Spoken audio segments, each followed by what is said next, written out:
देश की अदालतों में लंबित पड़े लाखों मुकदमों को चुटकियों में सुलझाएगा कानूनी Sarathi software. NIT National Institute of Technology की assistant professor doctor Sarika Jain ने तैयार किया है कानूनी सारथी सॉफ्टवेयर, जिससे देश भर की कोर्ट में लंबित पड़े मामलों को जल्दी सुलझाने में मदद मिलेगी।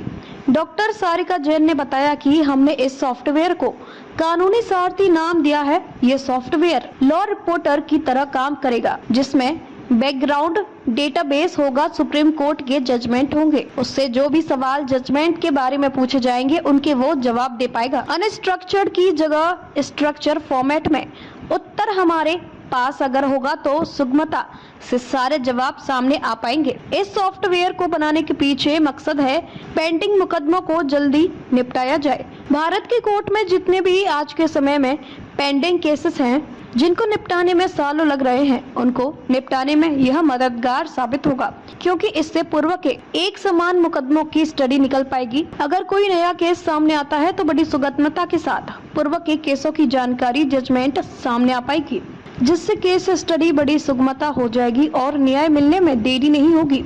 हमारी टीम पिछले 3 साल से इस प्रोजेक्ट पर काम कर रही थी। हमारा कॉन्सेप्ट तैयार है, TR लेवल 4 तक हम पहुंचे हैं।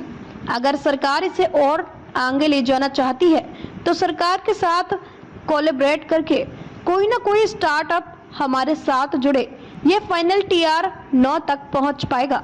दूसरा हमारा उद्देश्य है इसे बहुभाषीय बनाने के। फिलहाल ये इंग्लिश में जवाब दे पा रहा है, उसके बाद में ये कई भाषाओं में काम कर पाएगा।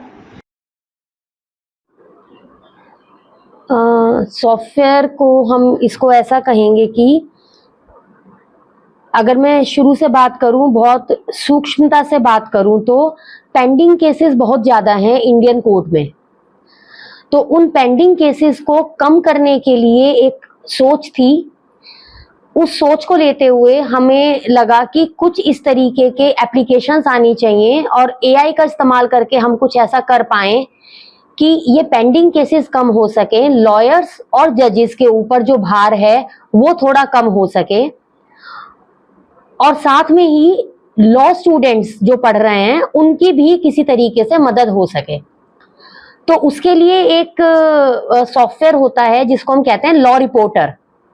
ऐसे कुछ लॉ रिपोर्टर्स इंटरनेशनल भी अवेलेबल हैं, लेकिन इंडियन जजमेंट्स को लेकर अगर कोई लॉ रिपोर्टर हो और उसमें टेक्नोलॉजी हम नॉलेज ग्राफ का इस्तेमाल करें तो चीजें बहुत बेहतर और सुगम हो जाएंगी।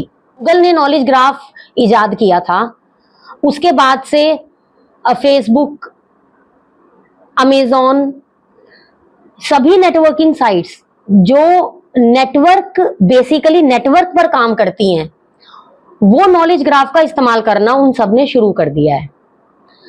उसी चीज को देखते हुए रिसर्चर्स की अगर मैं बात करूं तो 1980 के दशक के बाद artificial intelligence mainly machine learning और डीप लर्निंग की तरफ मुड़ गया है। जो किताबों में आर्टिफिशियल इंटेलिजेंस हम पढ़ते हैं और स्टूडेंट्स को पढ़ाते हैं, कई किताबें हैं जिसमें मोस्टली एलन रिच फॉलो होती है, उनमें जो AI पढ़ाया जाता है वो होते हैं एक्सपर्ट सिस्टम्स। उनमें रीजनिंग बहुत बढ़िया होती है लेकिन लर्निंग मिसिंग होती है।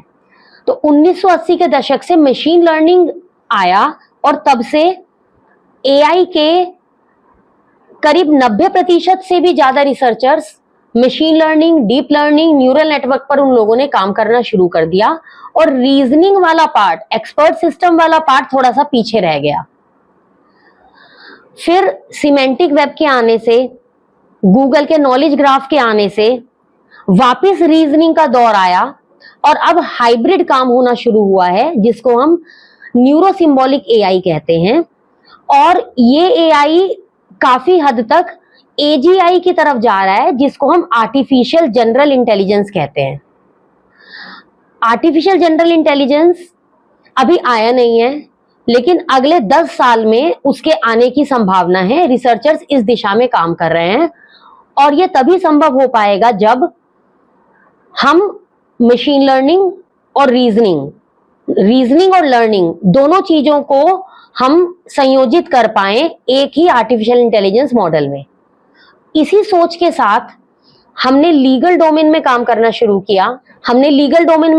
शुरू किया और न्यूरो सिंबॉलिक एआई के साथ, मतलब नॉलेज ग्राफ्स को हम लीगल डोमेन में लेकर आए और जो लॉ रिपोर्टर हम लोग बना रहे हैं वो सभी लॉ स्टूडेंट्स, लॉयर्स और जजेस के काम आएगा। और उसकी जो बेसिक टेक्नोलॉजी मैंने अभी बताई वो है नॉलेज ग्राफ्स।